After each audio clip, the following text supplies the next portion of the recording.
제3장 회생위원입니다. 회생위원의 업무인데 또 못하네. 회생위원의 업무입니다. 회생위원은 개인회생 절차를 진행하는 사람을 말합니다. 재판부 말고. 재판부가 할 수가 없으니까 도움을 받기 위해서 회생위원을 선임해요. 원래는 법원 내에 선임된 회생위원들이 있었어요. 사건이 워낙 많으니까 많이 선임을 했죠. 근데 계속 많죠. 그래서 요즘은 더 선임은 안 하고 외부 회생위원을 위촉해요.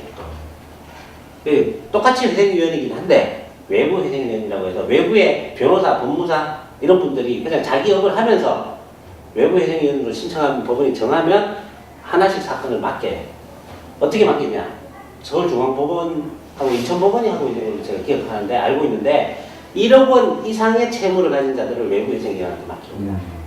그러면서 외부 회생위원에 대해서 변제금의 1%씩을 줍니다. 매달. 선임비로 15만 원 내게 하는 거예요. 그렇게 진행을 해요. 회생위원이 다 할 수 없습니다. 네, 회생위원은 그렇고 실제 이제 업무를 도와주고 실제 진행을 맡아서 하지요. 그러나 결정을 할 수 있는 사람은 아니고 의견을 내는 정도. 네, 그렇습니다. 다음 4장 바로 넘어가겠습니다. 개인회생 채권의 확정. 1번 제603조 개인회생 채권의 확정. 자, 여기 이제 확정되는 걸 말합니다. 그죠? 채권을 확정해야 돼요. 개인회생 채권. 왜? 금액까지 정확히 확정을 해야 됩니다. 그래야 변제 유지 나오니까. 동일하게 변제를 하는 거니까. 근데 파산은 배당할 게 없을 때는 별로 의미가 없다고 그랬죠. 개인 파산의 경우에 동시 폐지되는 경우는 대부분 채권액이 얼마냐는 별로 중요하지 않습니다. 채권자만 중요할 뿐입니다. 누가 채권자로 얼마 정도 있습니다. 이것만 확인되면 돼요. 근데 개인회생 절차는 아니에요. 금액까지 정확히 확인돼야 돼요. 그거에 따라 배당률이 달라질 수 있거든요. 여기도 마찬가지로 이제 개인회생 채권자 표가 갖는 효력도 나와 있습니다. 그게 바로 사항입니다. 사항. 3항, 4항에 그렇게 되어 있습니다. 그죠? 바로 확정 판결과 동일한 효력이 있고 강제 집행을 할 수 있다고 되어 있습니다. 다음 조사 확정 재판 할 수 있고요. 그게 불복하면 또 2에서도 할 수 있습니다. 똑같습니다. 5장 변제계획. 1번 제610조 변제계획안의 제출 및 수정. 자, 1항 신청일로부터 14일 이내에 변제계획안을 제출하여야 합니다. 14일 이내에. 보통은 다 한꺼번에 넣습니다. 신청서에 같이 넣어요. 같이. 근데 내용상으로 변제계획안이라고 따로 구성은 하지만 한꺼번에 넣어요. 보통. 그 다음에 2항 변제계획안이 인가되기 전에는 수정할 수 있다. 네, 수정할 수 있습니다. 3항 법원이 수정할 것을 명할 수도 있습니다. 3항의 명령이 있으면 수정해야만 합니다. 4항입니다. 그 다음에 2번 제611조 변제계획의 내용. 자, 1항 변제계획에는 다음 각호 사항이 있어야 되죠. 1호가 재산 및 소득에 관한 거, 2호가 변제에 관한 거, 우선권 있는 채권의 변제에 관한 거, 전액 변제입니다. 그 다음에 3호가 개인회생 채권의 전부 또는 일부의 변제에 관한 거. 그리고 2항에 보면 다음에 각호의 사항을 정할 수 있다. 그죠? 이런 걸 정할 수 있습니다. 꼭 정해야만 하는 건 아니고 정할 수 있다는 뜻입니다. 그 다음에 4항 변제계획은 변제계획 인가일부터 1월 이내에 변제를 개시하여 정기적으로 변제해야 됩니다. 5항 변제기간은 변제 개시일부터 5년을 초과하여서는 아니 된다. 그래서 개인회생 절차 변제는 5년이 한도가 있는 뜻입니다. 5년. 회생 절차는 10년. 네, 다릅니다. 3번 제613조 개인회생 채권자 집회. 아까 했던 파산 절차의 채권자 집회와 동일한 내용 개념입니다. 4번 제614조 변제계획의 인부. 이게 이제 인정하면 인가결정, 부정하면 변제계획을 인가하지 않겠다는 뜻이죠. 그러면 새로 내든가 아니면 폐지하게 되는 거죠. 네. 1항이 바로 각호 요건이 모두 충족된 때에는 인가결정을 하여야 한다. 그죠? 1호 법률 규정에 맞고, 2호 공정하고 형평에 맞고 수행 가능하고, 3호 그 다음 금액이 납부되어야 되고, 4호 파산하면서 배당받는 것보다 적지 아니해야 되고 다만 채권자가 동의하면 상관없고. 자, 이 항은 이의를 쟁취하는 때에는 여기 밑에 있는 각호를 또 해야 인가결정할 수 있어요. 채권자가 이의를 했을 때. 이제 좀 더 복잡해지는 거죠. 채권자가 하나 이의를 하면 더 인가결정하는 조건이 복잡해집니다. 어려워진다는 뜻입니다. 1호가 적지 않아야 됩니다. 파산배당보다 많아야 하고, 2호는 가용소득의 전부가 제공돼야 하고, 3호는 총변제액이 3천만 원을 초과하지 아니하는 범위 안에서 평가한 개인의 채권에 대한 총변제액이 이거는 뭐 별로 적용되는 경우가 없어서 따질 필요 없을 것 같습니다. 이런 게 있다고만 알아두시면 될 것 같습니다. 자, 3항 법원은 인부결정을 선고하고 그 주문 이유의 요지와 변제계획의 요지를 공고하여야 한다. 송달은 하지 아니할 수 있다. 공고만 해도 된다는 뜻이죠, 그죠? 예. 5번 제615조 변제계획인가의 효력. 인가결정이 있을 때부터 생기는데 권리의 변경은 면책 확정이 돼야 됩니다. 면책이 확정되지 않으면 권리 변경은 안 된다는 뜻입니다. 변제는 완료했으나 면책이 나야 된다는 뜻이에요. 이제 보통은 채무자에게 귀속, 인가결정이 있으면 다시 재산이 재단 채권에서 채무자한테 귀속이 돼요. 그리고 이제 변제계획대로 수행을 하면 돼요.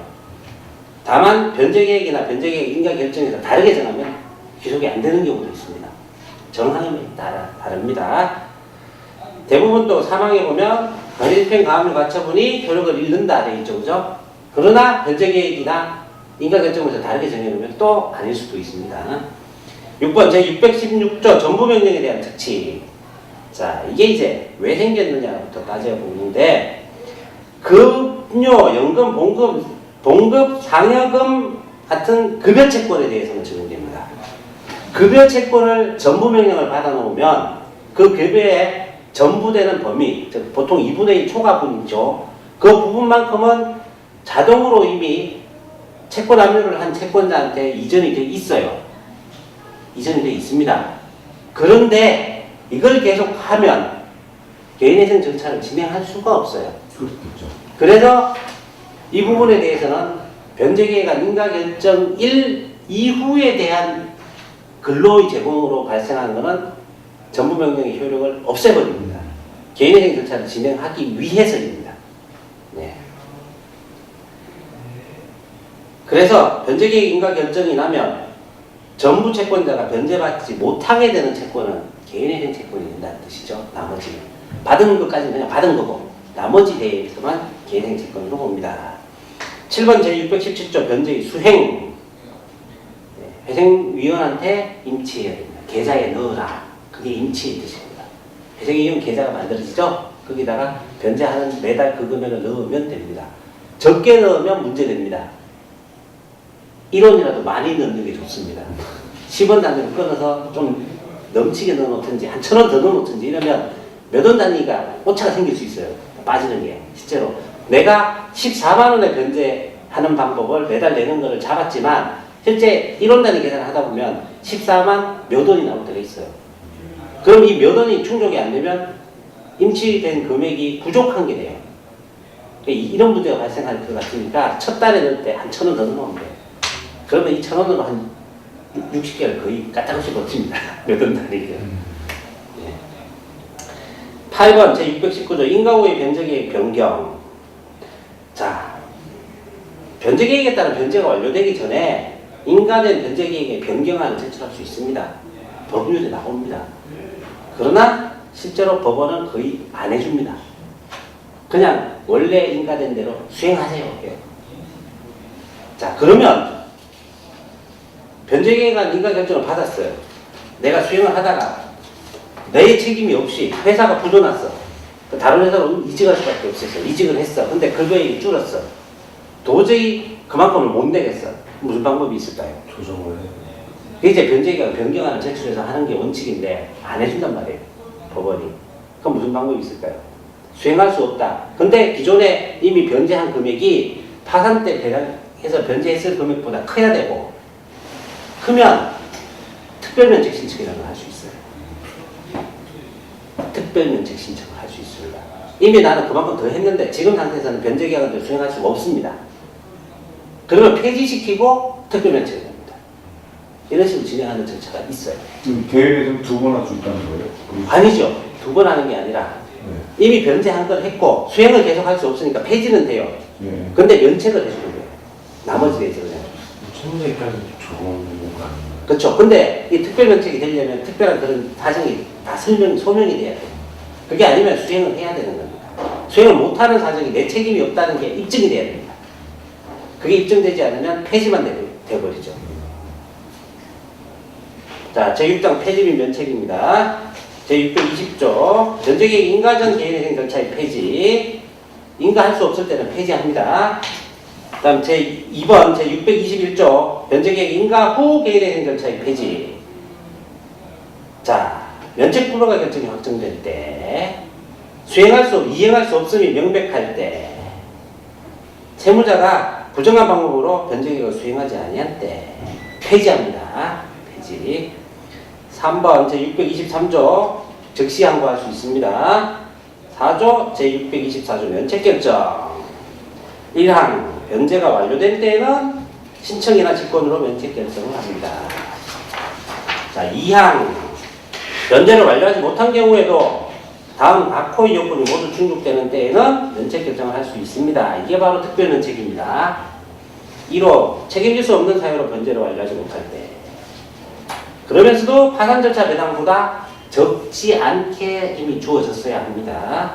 변경이 불가능할 때, 그렇죠? 네, 특별면책합니다, 그렇죠? 자, 5번 제625조 면책결정의 효력. 책임 면제되는데 2항의 각 호들은 면책되지 않습니다. 6번 제626조 면책의 취소. 아까 파산 선고 후 면책의 취소 있었죠? 똑같습니다. 면책 취소될 수 있습니다. 보통은 어떤 경우? 여기 있는 벌칙에 해당할 경우 또는 채권자의 신청에 의한 경우. 자, 여기까지 개인회생 절차고요.